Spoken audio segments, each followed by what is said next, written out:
नमस्कार दोस्तों।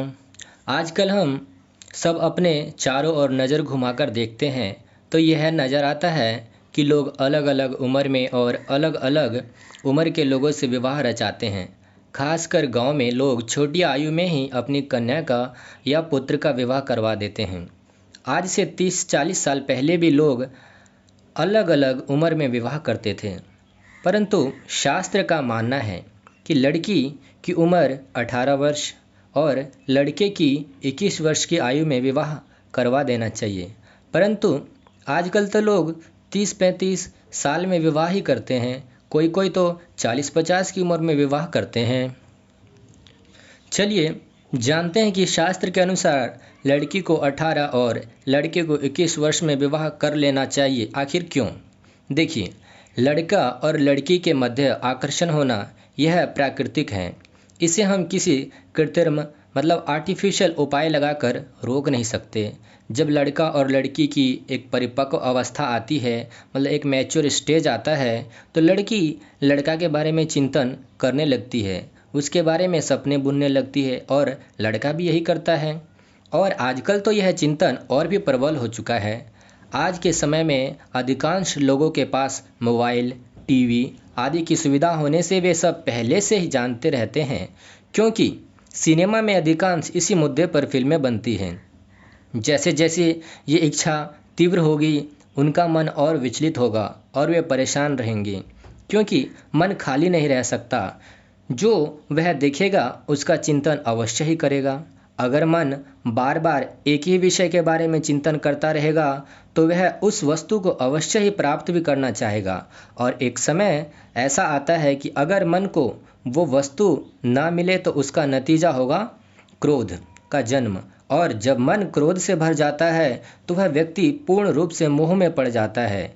अब उसकी अपनी बुद्धि कार्य करना बंद कर देती है, और जब बुद्धि ही साथ छोड़ देती है तो उस समय जो कार्य होता है वह मन के द्वारा होता है और वह गलत ही होता है।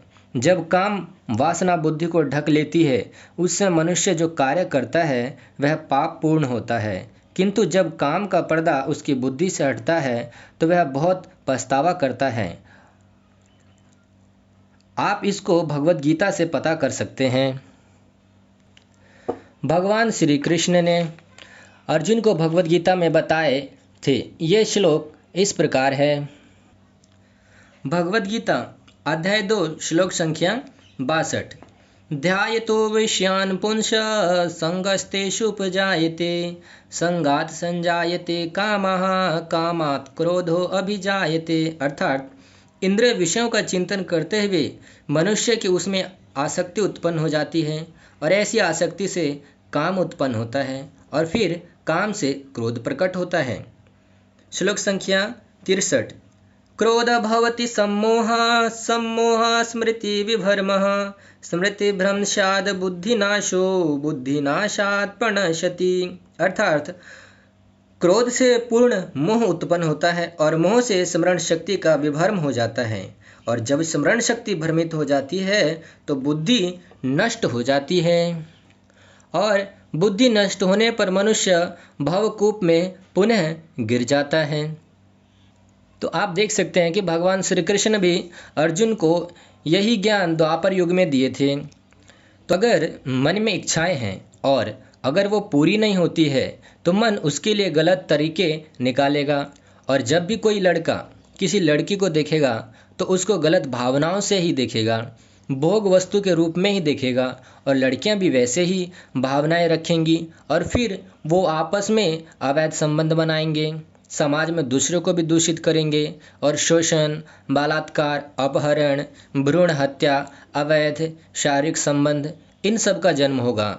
और यही सब समस्याएं बाद में जाकर बड़ी बड़ी समस्याओं को जन्म देंगे, जैसे भ्रष्टाचार, भूखमरी, तलाक, मानसिक परेशानियां, मन की अशांति इत्यादि। इसलिए शास्त्र का आदेश है कि लड़का और लड़की का विवाह 18 और 21 वर्ष में हो जाना चाहिए। अगर आप वैदिक युग की बात करें तो उस समय भी विवाह बहुत जल्दी ही हो जाता था। जैसे अगर त्रेता युग की बात करें तो उस युग में जब राम और माता सीता का विवाह हुआ था, उस समय भगवान श्री राम की आयु 12 वर्ष और माता सीता 6 वर्ष की थी, किंतु वो उस समय सुखपूर्वक रहते थे। ऐसे इतिहास में बहुत उदाहरण हैं। आज भी गांव में लड़का और लड़की का विवाह 18 और 21 वर्ष में हो जाता है और समाज में व्यभिचार को बढ़ावा नहीं मिलता। इसलिए गांव आज भी सुरक्षित है। भले ही उनके पास शहरों की तरह सिक्योरिटी ना भी हो, तो भी वे सुरक्षित रहते हैं। और जो इतने बड़े बड़े शहरों में गलत गलत चीज़ें होती है वे गांव में नहीं होते हैं। Thank you so much for watching this video.